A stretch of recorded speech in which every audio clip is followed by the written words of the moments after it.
வாங்க, இன்னைக்கு நாம பேச போறது ஒரு சாதாரண பாடகரை பத்தி இல்ல. ஒரு சகாப்தத்தையே தன் குரலால கட்டி போட்ட ஒரு மாபெரும் கலைஞனை பத்தி. அவர்தான் மலேசியா வாசுதேவன். அவரோட வாழ்க்கை, அவரோட இசைப்பயணம் இதெல்லாத்தையும் தான் நாம இப்ப பார்க்க போறோம். சூப்பர் ஸ்டார்களுக்கு தன் குரலால உயிர் கொடுத்தவர் அவர். அவரோட பாட்டுகள் வெறும் இசை இல்ல, அது ஒரு உணர்வு. அந்த அற்புதமான குரலுக்கு பின்னாடி இருந்த அந்த மனுஷன் யாரு? அவரோட கலைத்திறனோட ஆழம் என்ன? வாங்க உள்ள போய் பார்க்கலாம். அவரோட கதை நாம நினைக்கிற மாதிரி தமிழ்நாட்டுல ஆரம்பிக்கல, மலேசியாவுல தொடங்குது. பாலாக்காட்டை பூர்வீகமா கொண்ட பெற்றோருக்கு பிறந்த ஒரு சின்ன பையன் வாசுதேவன். வெறும் 8 வயசுலயே மேடை ஏறி எல்லாரையும் தன் குரலால கட்டி போட ஆரம்பிச்சிட்டாரு.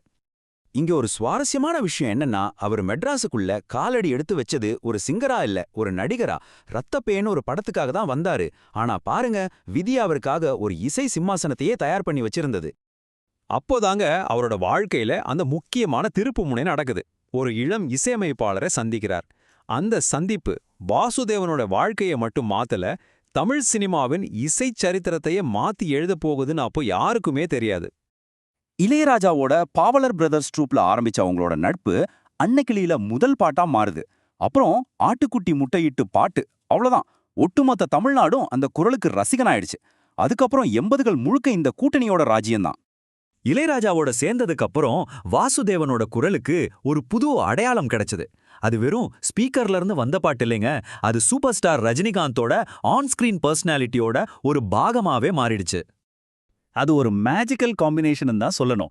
ஒரு பக்கம் ரஜினி சாரோட அந்த ஸ்டைல், அந்த மாஸ், அந்த பவர். இன்னொரு பக்கம் வாசுதேவன் சாரோட குரல்ல இருக்கிற அந்த குறும்பு, அந்த நாட்டுப்புற மனம், அந்த கம்பீரம். ரெண்டும் ஒன்னு சேர்ந்தா எப்படி இருக்கும்? பட்டே கிளப்பிடுச்சு. இந்த லிஸ்ட்ல இருக்கிற பாட்டெல்லாம் சும்மா சாம்பிள் தான். பொதுவாக என் மனசு தங்கம்னு கேட்டா இன்னைக்கும் நம்ம உடம்பு சிலிர்க்கும்.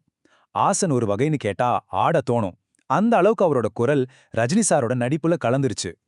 சரி, இந்த மாதிரி மாஸ் பாட்டுகள் ஒரு பக்கம். ஆனா அவரோட குரல்ல இருந்த அந்த ஆழம், அந்த சோகம், அந்த உணர்ச்சி, அப்பா, அதை முழுசா வெளிக்கொண்டு வந்த ஒரு படம்னா அது முதல் மரியாதை தான். யோசிச்சு பாருங்க, ஒரு வாழ்நாள் முழுக்க இருந்த காதலையும் அந்த வலியையும் அந்த பிரிவையும் எப்படிங்க வெறும் பாட்டுல கொண்டு வர முடியும்? ஆனா அவர் கொண்டு வந்தாரு. முதல் மரியாதை படத்துல வாசுதேவன் பாட்டு பாடல, அவர் அந்த கதாபாத்திரமாவே வாழ்ந்தாரு. குறிப்பா இந்த 2 பாட்டு, வெட்டி வேறு வாசம், பூங்காற்று திரும்புமா, அவரும் ஜானகி அம்மாவும் சேர்ந்து ஒரு இசை மாயாஜாலத்தையே நிகழ்த்தியிருப்பாங்க. அந்த பாட்டுக்கள் இன்னைக்கும் நம்ம மனசோட ரொம்ப நெருக்கமா இருக்கு. பூங்காட்டு திரும்புமா, என் பாட்டே விரும்புமா, அந்த ஒரு வரி, அந்த ஒரு உச்சரிப்புல ஒரு முழு கதையோட வலியையும் ஏக்கத்தையும் கொண்டு வந்திருப்பாரு. அந்த அளவுக்கு ஒரு உணர்ச்சிபூர்வமான கலைஞர் அவரு. சரி, பாடகர் மலேசியா வாசுதேவனை நமக்கு நல்லா தெரியும். ஆனா அவரோட திறமை பாட்டோட மட்டும் நின்னுடல, அதுக்கும் மேல அவர் ஒரு மிகப்பெரிய ஆளுமை. 8000க்கும் அதிகமான பாடல்கள். சும்மா நினைச்சு பார்க்க முடியுதா? ஒரு மனுஷனோட உழைப்பு, அவரோட அர்ப்பணிப்பு எந்த அளவுக்கு இருந்திருந்தா இது சாத்தியமாகி இருக்கும்.